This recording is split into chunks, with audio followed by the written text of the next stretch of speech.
Existe um mapa do Brasil que quase ninguém percebeu que está mudando. Enquanto os holofotes continuam apontados para São Paulo, Rio de Janeiro e para as grandes capitais do litoral, um novo eixo começa a surgir silenciosamente no interior do país. E o mais curioso é que esse movimento não gira em torno de petróleo, mineração ou grandes indústrias. Ele gira em torno da água.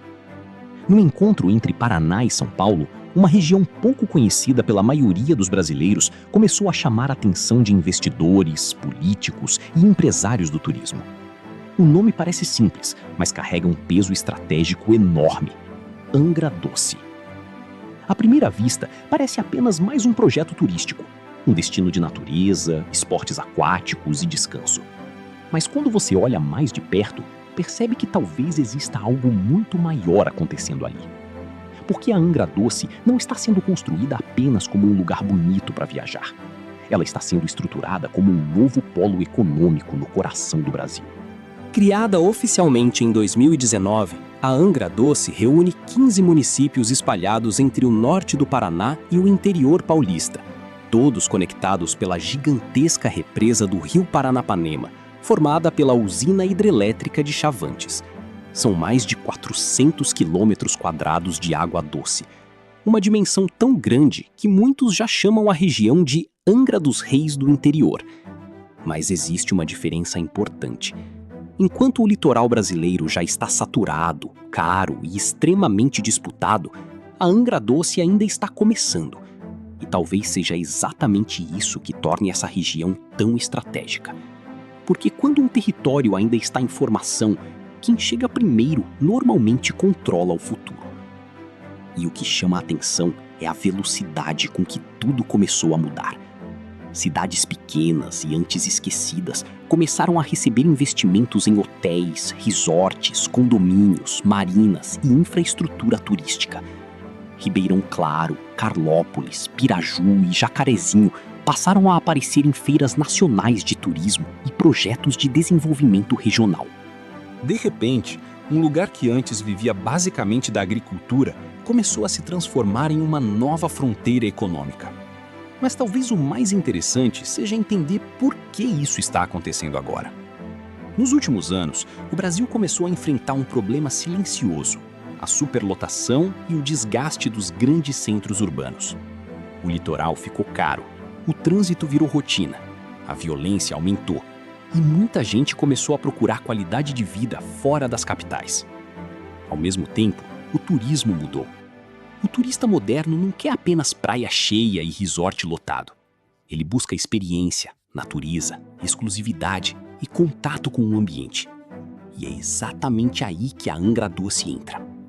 A região entrega algo raro no Brasil: uma combinação de água, natureza, clima agradável, esportes náuticos e grandes áreas ainda preservadas. Tudo isso relativamente perto de dois dos maiores centros econômicos do país, Curitiba e São Paulo. São cerca de 400 quilômetros de distância. Um trajeto curto para quem quer escapar das metrópoles sem abrir mão de conforto e estrutura. Mas existe um detalhe que pouca gente percebe. A água doce pode se tornar um dos ativos mais valiosos do século XXI. De repente, um lugar que antes vivia basicamente da agricultura começou a se transformar em uma nova fronteira econômica. Mas talvez o mais interessante seja entender por que isso está acontecendo agora. Nos últimos anos, o Brasil começou a enfrentar um problema silencioso: a superlotação e o desgaste dos grandes centros urbanos. O litoral ficou caro, o trânsito virou rotina, a violência aumentou e muita gente começou a procurar qualidade de vida fora das capitais. Ao mesmo tempo, o turismo mudou. O turista moderno não quer apenas praia cheia e resort lotado. Ele busca experiência, natureza, exclusividade e contato com o ambiente. E é exatamente aí que a Angra Doce entra. A região entrega algo raro no Brasil: uma combinação de água, natureza, clima agradável, esportes náuticos e grandes áreas ainda preservadas. Tudo isso relativamente perto de dois dos maiores centros econômicos do país, Curitiba e São Paulo.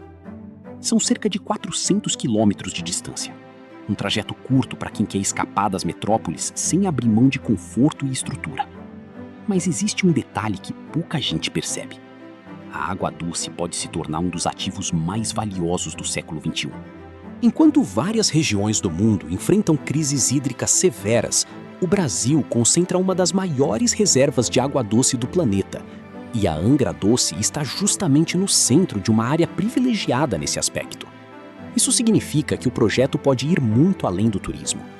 Quando governos começam a investir pesado em infraestrutura, estradas, energia, hotelaria e valorização territorial em torno de grandes reservas hídricas, normalmente existe uma visão estratégica por trás disso. E talvez seja exatamente isso que esteja acontecendo agora. Porque a Angra Doce não vende apenas paisagens, ela vende futuro. E os sinais disso estão por toda parte. A região começou a atrair empreendimentos imobiliários voltados para alto padrão. Resorts começaram a expandir suas estruturas, marinas privadas surgiram às margens da represa, investidores passaram a comprar terrenos antes considerados sem valor. O resort Itaiaiá, em Ribeirão Claro, virou um símbolo dessa transformação. Um complexo gigantesco com piscinas, esportes aquáticos, restaurantes e hospedagens de frente para a represa. Um modelo que lembra muito os grandes empreendimentos turísticos internacionais. Mas talvez o verdadeiro símbolo dessa mudança seja o Pedra do Índio. Localizada em Ribeirão Claro, a área se transformou em um dos principais cartões postais da região. Trilhas, mirantes, passeios de catamarã e uma das maiores tirolesas do Paraná passaram a atrair turistas de vários estados. O curioso é que lugares como esse não surgem por acaso. Eles fazem parte de uma estratégia maior de construção de imagem. Primeiro vem o turismo. Depois vem a valorização imobiliária. Depois chegam os grandes investimentos.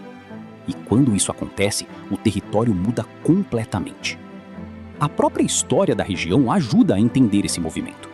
O norte pioneiro do Paraná já foi uma das áreas mais ricas do Brasil durante o ciclo do café. A terra vermelha, extremamente fértil, transformou cidades pequenas em potências agrícolas durante boa parte do século XX. Mas tudo mudou após a Grande Geada de 1975, que destruiu plantações inteiras e abalou profundamente a economia local. Muitas cidades perderam força econômica. Algumas ficaram praticamente esquecidas durante décadas. Agora, quase 50 anos depois, a região parece viver uma espécie de renascimento. Só que desta vez, o motor econômico não é mais o café. É a água. E não é apenas natureza e aventura que impulsionam esse crescimento.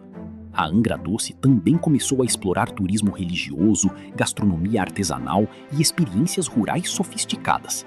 Em Jacarezinho, por exemplo, a Catedral Imaculada Conceição virou um importante ponto turístico pela riqueza artística de seus painéis históricos, enquanto o Santuário Mariano Schoenstatt recebe peregrinos de várias partes do país. Ao mesmo tempo, queijarias artesanais, produtores de café gourmet e fazendas turísticas começaram a transformar completamente a identidade econômica da região. A queijaria Bela Vista ganhou destaque nacional após conquistar prêmios importantes com seus queijos artesanais, enquanto Carlópolis passou a chamar a atenção pela produção de cafés especiais e frutas exportadas para outros países. Tudo isso ajuda a construir uma imagem muito específica: exclusividade. E é justamente essa palavra que move os grandes mercados turísticos atualmente. Porque o verdadeiro luxo moderno não é mais ostentação exagerada, mas sim acesso à natureza, privacidade e qualidade de vida. E a Angra Doce parece ter entendido isso antes de muita gente. A pergunta que fica é: estamos vendo apenas o nascimento de um destino turístico ou o surgimento silencioso de um novo centro estratégico brasileiro? Talvez ainda seja cedo para responder. Mas uma coisa é certa: a Angra Doce deixou de ser apenas um conjunto de pequenas cidades no interior do Paraná e de São Paulo. Ela se tornou um projeto de futuro. E projetos assim raramente crescem por acaso. O Brasil está mudando. O mapa econômico está mudando. E enquanto muita gente continua olhando para os mesmos lugares de sempre, um novo império silencioso parece começar a surgir sobre as águas do Paranapanema. Um império construído não sobre petróleo, mas sobre aquilo que pode se tornar o recurso mais valioso do século: a água.